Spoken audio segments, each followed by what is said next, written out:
this is Uchi Legacy, and this is the loot I got from 1,000 bird nests.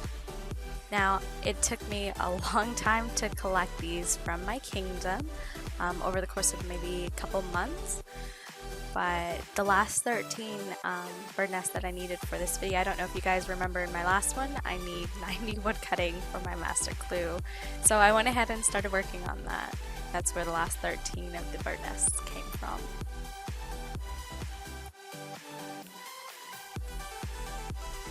So let's see how much all of this comes out to.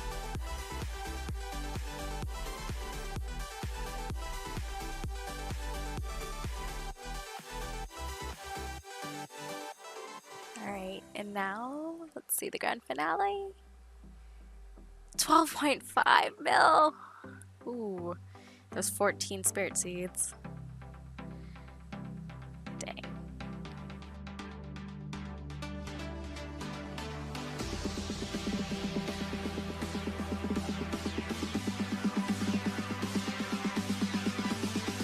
Well, I hope you guys enjoyed, and I'll see you guys in the next video.